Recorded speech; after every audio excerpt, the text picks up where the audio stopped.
Dad laughed when I said I bought my first house. It's probably a tiny, ugly dump, he mocked. I just smiled and showed him the address. His jaw dropped. I knew exactly how this was going to go. My entire life, my father had one hobby: mocking me. If I succeeded at something, he'd belittle it. If I failed, he'd make sure I knew he'd seen it coming. Nothing I ever did was enough. So when I announced that I had finally bought my first house, I didn't expect congratulations. I didn't expect pride. I didn't expect anything except the usual sneer, the usual dismissal. And sure enough, he leaned back in his chair, chuckling. "What is it, some tiny, ugly dump?" he said, shaking his head.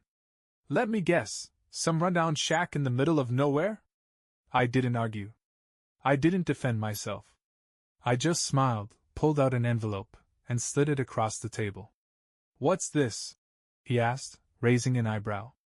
"An invitation," I said. "Housewarming party. Next Saturday." He scoffed, tossing the envelope aside like it was junk mail. Yeah, I'll be there," he muttered. "Might as well see what kind of mess you got yourself into this time." I just smiled. Because this time, it was different. This time, I wasn't the one who would be embarrassed. This time, it was his turn to be speechless. The week leading up to the party felt surreal. I had spent my whole life trying to prove myself to a man who never believed in me, but this time, I wasn't seeking approval. I was delivering a lesson. A final, satisfying lesson. The housewarming wasn't just some casual gathering. It was going to be an event. My new home wasn't just a house. It was the house. A sprawling, multi-million-dollar estate in one of the most exclusive neighborhoods in the city. The kind of place my father had always dreamed of living in, but never could. And I had done it without him. I sent out the invitations to family, old friends, and some key people from work. I made sure everything was perfect: caterers, music, even valet parking. If he thought I had bought some rundown shack, he was in for the shock of his life. But then, something interesting happened. The calls started. First, it was my mother. She had never been outright cruel like my father, but she was complicit, always standing by, letting him tear me down. "Hey, sweetie," she said in that overly sweet voice she used when she wanted something. "Your dad said you bought a house. That's so nice. Where is it?" I could hear the skepticism in her voice. She wasn't asking out of excitement, she was fishing for something to criticize. "I sent an invitation," I said simply. "You'll see." A pause. Then a hesitant laugh. "You know your dad is just teasing, right? He only wants what's best for you." "Right. Because ridiculing your son's every accomplishment is the hallmark of good parenting." "I guess we'll find out next Saturday," I said, then ended the call before she could keep going. Then, 2 days before the party, my father called. That was rare. He never called unless he had something insulting to say. "What's the deal with this address?" he asked. "This isn't some mistake, is it?" "No mistake," I said. "That's my house." Silence. Then he let out a short, scoffing laugh. "Yeah, okay. You expect me to believe that?" "I don't expect anything," I said, smiling to myself. "Just show up." I could hear the doubt creeping into his voice, the uncertainty. He had spent his whole life believing I was beneath him. The idea that I could have done something this big, something he never could, was scrambling his mind. Good. This was just the beginning. The day of the party arrived, and everything was set. The driveway of my mansion, yes, an actual mansion, was lined with luxury cars. The kind of cars my father used to point out in magazines, saying, "That's real success. Not whatever nonsense you're doing." Valets in crisp uniforms took guests' keys as they arrived. Inside, caterers moved smoothly through the grand entryway, offering champagne and hors d'oeuvres on silver trays. The chandeliers cast a warm, golden glow over the room, and soft jazz played in the background. Every detail screamed wealth, power, success. And then, he arrived. I saw my father step out of his aging sedan, looking around in confusion. My mother was right behind him, clutching her purse like she had accidentally wandered into the wrong neighborhood. He stared up at the house, his jaw tightening. This was not what he expected. Not even close. I walked out onto the front steps, taking my time. I wanted to see it, the exact moment he realized just how wrong he had been about me. "Dad," I said, my voice cool and casual. "Welcome to my home." He blinked. His mouth opened slightly, but no words came out. For the first time in my life, my father was speechless. I led them inside, where guests were already mingling, some of them people he used to admire from afar. A well-known businessman shook my hand, an investment mogul I had worked with patted me on the back. My father knew these faces. He had talked about these people. But now, I was the one among them. "Come on in," I said smoothly. "Make yourselves comfortable." He followed stiffly, his eyes darting around, taking in everything, the high ceilings, the modern art, the sweeping staircase that led to the second floor. My mother was silent, gripping his arm like she needed something to hold on to. And then, as if on cue, one of my staff members approached. "Sir," the man said respectfully, "would you like me to take your coat?"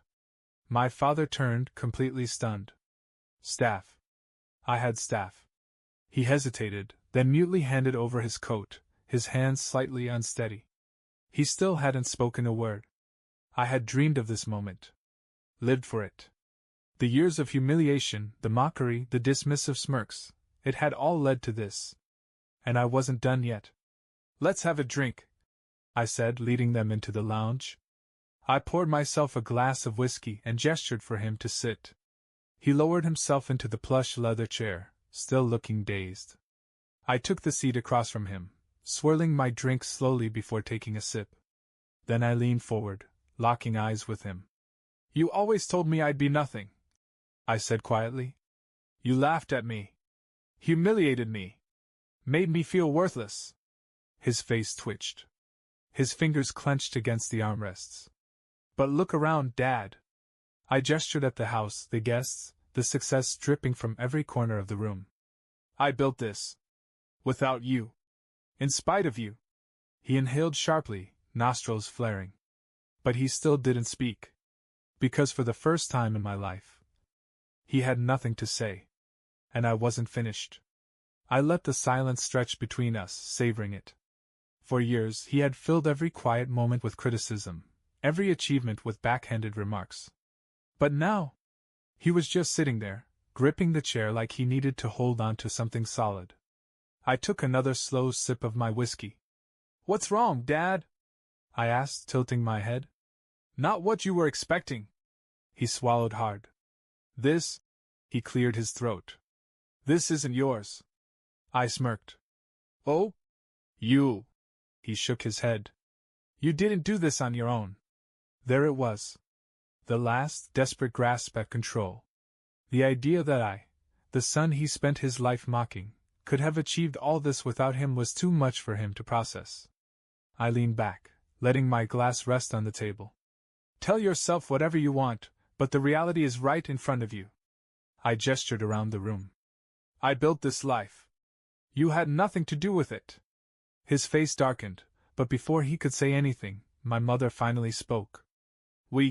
She glanced around, her voice small. "We didn't know you were doing so well." I raised an eyebrow. "No, you didn't. Because you never cared to ask." She flinched. My father just clenched his jaw, his pride fighting against the obvious truth in front of him. And then I went for the final blow. I leaned in, lowering my voice just enough to make it personal. "I invited you here for one reason," I said, my tone like steel. "So you could see what you'll never be a part of." My father's eyes widened. "This is my life now," I continued. "And you?" I smiled coldly. "You're nothing to me." His hands curled into fists, his face turning red. "You ungrateful little—" I lifted a hand, cutting him off. "Aha," I said calmly. Then I turned slightly and made a small motion with my fingers. Security stepped forward. 2 large men in suits approached smoothly, standing just behind him. My father blinked, his mouth opening slightly in shock. "You're done here," I said. "Escort him out." And made sure he never sets foot on my property again. My mother gasped. Wait. No, I said firmly. I spent years putting up with his garbage. Years of being laughed at. Disrespected. Made to feel like nothing. I stared directly at my father. Not anymore. The guard stepped forward. He looked between them and me, breathing heavily. His face was a mix of rage, humiliation, and something else. Something that almost looked like defeat. But he didn't fight it. He stood slowly, straightened his jacket, and gave me one last look. Then he turned and walked out. I exhaled, letting the weight of the moment settle. For the first time ever, I had the power. And my father? He was nothing more than a bad memory, one that would never haunt me again. As the doors shut behind them, a quiet ripple went through the room. A few guests glanced over, curious but polite enough not to ask. The music played on, the clinking of glasses continued, and just like that, he was gone. I exhaled slowly, feeling something in my chest unravel.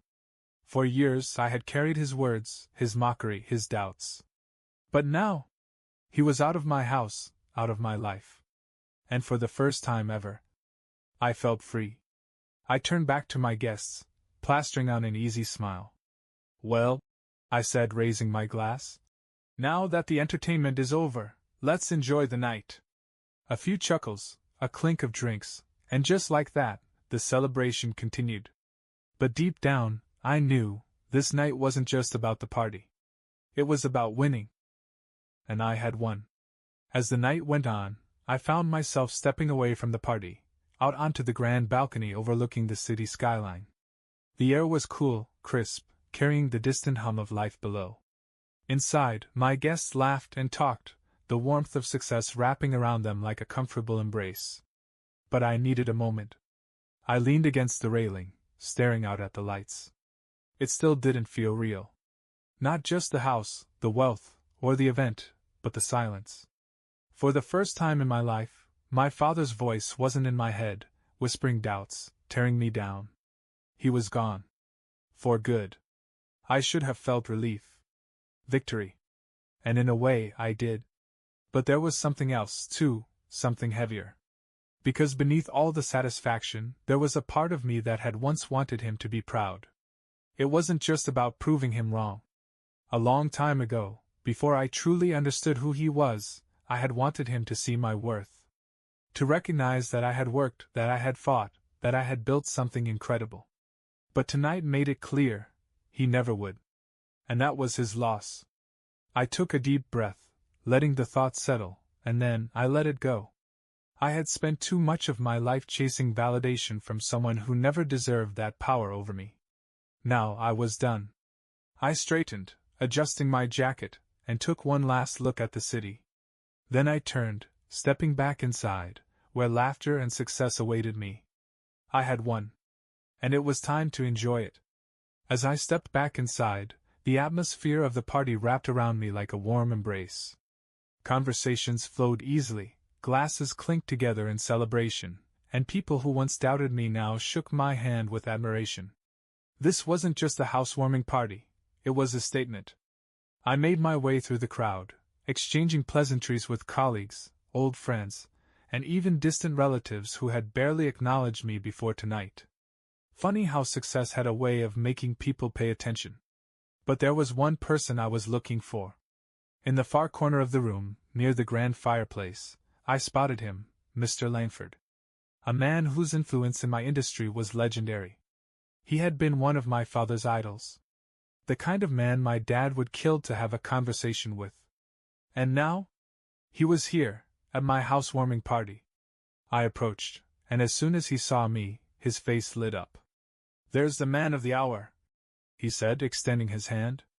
"This place is incredible." I shook his hand firmly. "I appreciate that, Mr. Langford. It means a lot coming from you." He chuckled. "Call me Richard. And listen, I've been hearing a lot about what you're doing with your business. I like it. A lot." That's when he leaned in slightly, lowering his voice. "Let's talk soon. I've got some opportunities that might interest you." I smiled. Opportunities. The kind my father had always dreamed of. And now?